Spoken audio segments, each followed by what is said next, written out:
Fransız ihtilalinden itibaren bugüne kadar gelen süreçte büyük işler yaşandı ve bu yaşanan işler içerisinde biz Kürdistan coğrafyasının 4 parçaya ayrıldığına da şahit olduk. Ümmetle savaşta bu coğrafyanın insanları çok büyük bedeller ödediler ve halen o bedelleri ödemeye devam ediyorlar. Bugün hapishanelerde, zindanlarda şuradaki insanların çok iyi tanıdığı yüzlerce, binlerce insan sadece camilerde Kur'an öğrettikleri için halen Medrese-i Yusufiye'yi kendilerine mesken edilmişler. Dolayısıyla bu güzel halk, bu aziz halk İslam adına sadece ve sadece ahkam-ı Kur'aniyenin yeniden sahabenin tohumunu ektiği bu topraklara hakim olsun diye o bedelleri ödediler.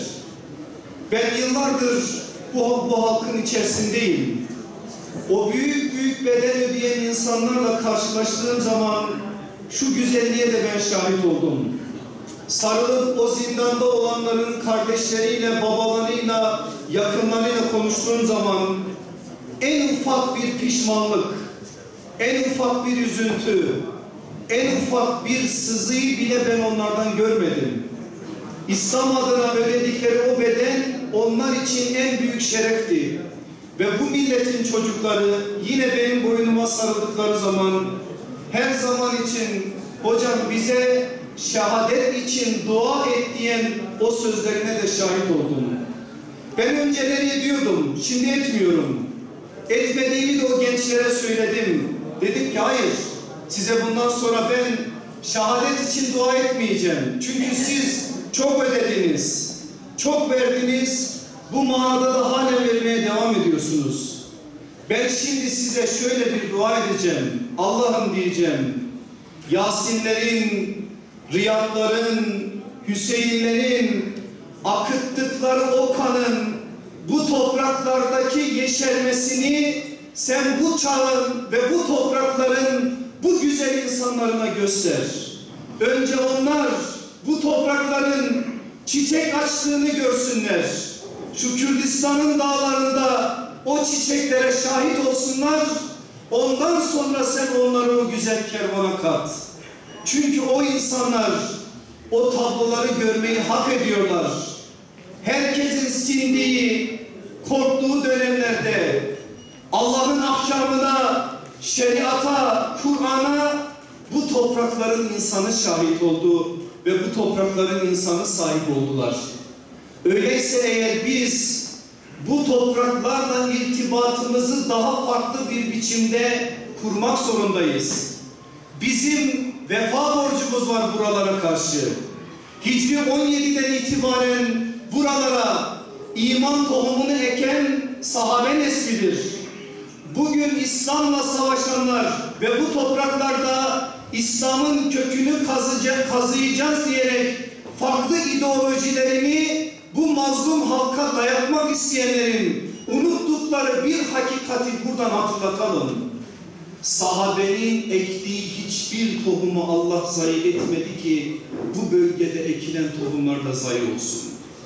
Bir gün Halid bin Velid'in, Muaz İbni Cebel'in, Said İbni Zeyd'in ve daha nicelerinin, Ebu Ubeyde İbni Cerrahların, onlarcasının, yüzlercesinin Hicretin 17. yılından itibaren buraya getirdikleri o iman tohumları Allah'ın izniyle bu güzel insanların çocuklarının eliyle, torunlarının eliyle onların bahçıvan olarak burada ürettikleri, oluşturdukları bu güzellikle bambaşka bir noktaya gelecek ve bu toprakların sadece kurtuluşu değil, niye bugün buralarla savaş ediyorlar?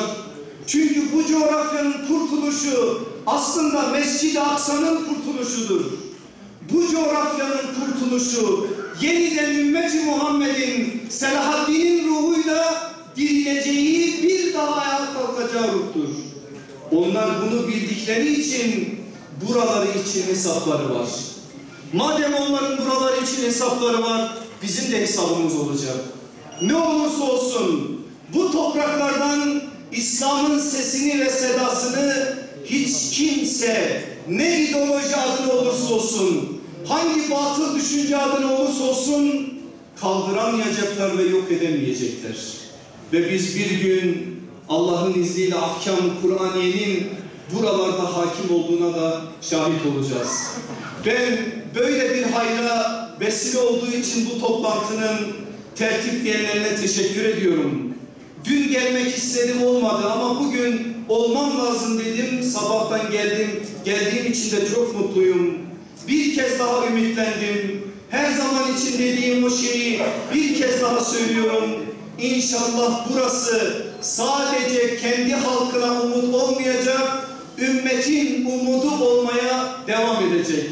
Allah bizi bundan geri koymasın, gücünüze güç katsın, sizi her türlü eşrarın şerlerinden muhafaza etsin, sevineceğimiz o günlere bizleri vardırsın.